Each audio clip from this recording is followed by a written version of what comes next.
Hello बच्चों, कैसे हैं आप सभी। स्वागत है आपका महीन सर की क्लास में। आज के इस वीडियो में हम क्या करने वाले हैं, हम करने वाले हैं deduction of Coulomb's law with Gauss theorem. Gauss theorem सभी ने पढ़ी है, कूलॉम्स लॉ सभी ने पढ़ा हुआ है इलेक्ट्रोस्टैटिक के, तो बहुत ही इंपॉर्टेंट टॉपिक हैं।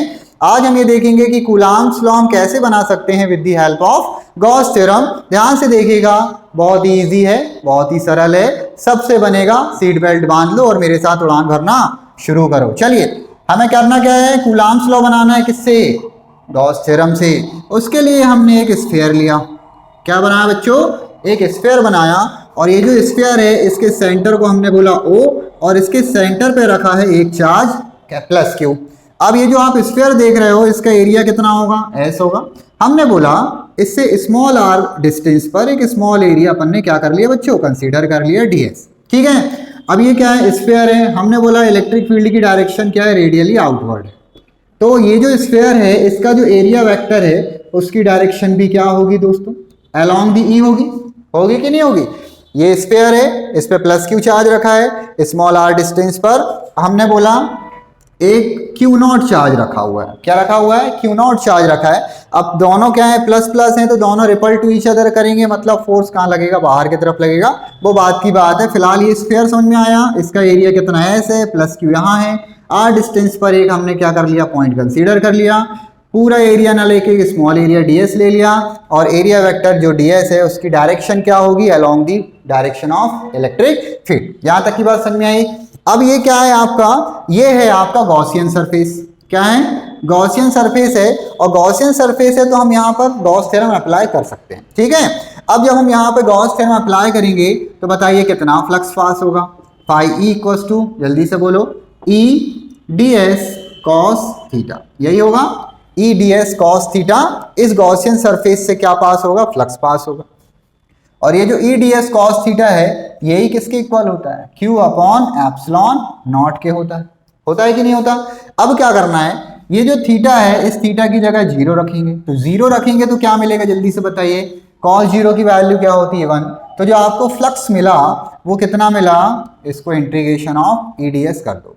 Integration of E ds cos theta zero, मतलब कहानी खत्म। ये क्या आ गया, q बाय एप्सिलॉन नॉट।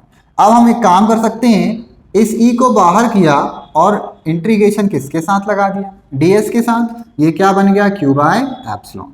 अब ये आप देख रहे हो बच्चों स्फीयर है, और स्फीयर का जो एरिया होता है वो कितना होता है, 4 पाई आर स्क्वायर होता है। होता है कि नहीं होता? तो बस इंटीग्रेशन ऑफ ds की जगह आप क्या रख दीजिए, 4 पाई आर स्क्वायर रख दीजिए। ठीक है, equals to q upon epsilon naught. e की वैल्यू क्या मिलेगी, 4 पाई आर स्क्वायर नीचे आएगा तो ये बनेगा 1 by 4 pi epsilon naught q upon, बताइए जल्दी से, r का स्क्वायर। ये किसकी वैल्यू मिली, ये मिली E की वैल्यू। लेकिन हमें करना क्या है, हमें निकालना है कूलॉम्स लॉ। कूलॉम्स लॉ मतलब हमें किसकी वैल्यू चाहिए, फोर्स की वैल्यू।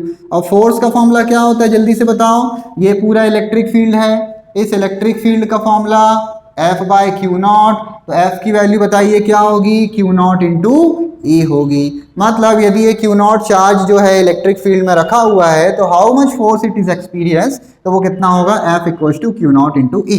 ठीक है। अब देखिए क्यू नॉट तो अपनी जगह पर बैठा हुआ है, ई की वैल्यू क्या है, ये है क्या, हम रख देते हैं 1 by 4 pi epsilon naught q by R का स्क्वायर। अब देखो थोड़ा ध्यान से, हम क्या कर सकते हैं, 1 by 4 pi epsilon naught q into q naught upon R का स्क्वायर। यही होता है क्या बच्चों कूलॉम्स लॉ? क्यों होता है, क्योंकि कूलॉम्स लॉ में कितने चार्जेस होते हैं, there are 2 charges, Q1 Q2, but हमारे पास एक है Q और एक है Q नॉट। एक है Q और एक है Q नॉट, दोनों सेम पोलैरिटी के हैं। तो क्या करेंगे, रिपल टू ईच अदर करेंगे।